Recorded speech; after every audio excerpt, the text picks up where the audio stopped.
Welcome to Bodega. We're gonna shoot another episode of 3 Shots, 3 Questions. Pásale. About to do 3 shots and 3 questions with Mr. Robert Lopez. I'm excited and nervous. In this episode of 3 Shots, 3 Questions, I'm interviewing Paul Magee, owner of Global Groove Events.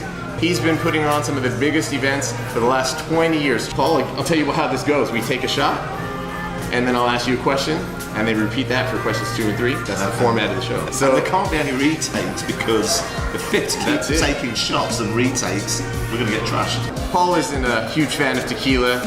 There's a backstory behind that. Thank God I told you, the last time I did tequila, I was puking up for 10 hours. And just the smell of it now, and the memories of 10 years ago puking for 10 hours. We have something just as good. Jorge here at Bodega has made us these shots. This one's the Brona. Here you go, shot number 1. Down the hatch.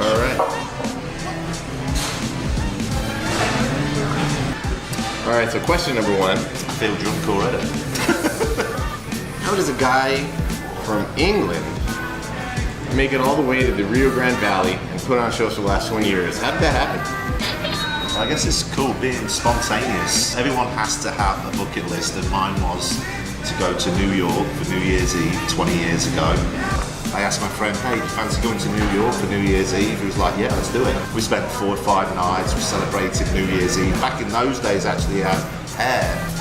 And my friend, when it was time to leave, was like, okay, time to go. And I had this light bulb come on. And so I said, you know what, I think I'm gonna get on a Greyhound and go and visit my brother in Atlanta. And he just looked at me the way you're looking at me right now, like, are you for real? And I had no money on me. I had to borrow $38 for him to lend me money to get on the Greyhound. Much love to my friend Richard Tate. I will get that $38 back to you plus 20 years of interest. And from there developed a story of me getting on a Greyhound bus, deciding not to go back to England, visit my brother in Atlanta, and seeing a little piece of a paper saying one day, fun, cool job working at the beach, and it was South Padre Island, door-to-door selling t-shirts 20 years ago. And I came to South Padre Island for spring break, which I never even knew existed. And so that's how my love affair with the Rio Grande Valley and coming to South Padre Island started. Shot number 2.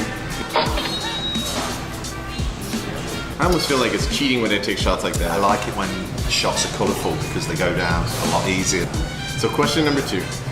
What motivates you to do this? It's just the inspiration of others, you know, the fight to keep going on. Obviously, I've got not obviously, but for those that don't know, I've got a big family. I've got 5 children.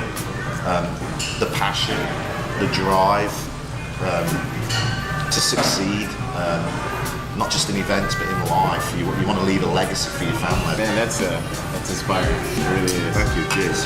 No, it's there's a saying about everything in moderation. I like a few drinks every now and again. People have this misconception that if you're a promoter, you're a party animal. There's a lot of responsibility that comes with events. So I like to go out, have a few drinks. I like good food, and at this point, I like a few good shots. Well, amen to that. And that takes us to our 3rd shot. All right, this is called the Busy Bee. It's one of the house specialties here at Bodega. Let's try it out. All right. Oops, I'm already spilled. Cheers to Bodega. I like to have fun with the 3rd question. So I want to know, what are some of the crazy celebrity encounters that you've had over the years? Crazy times.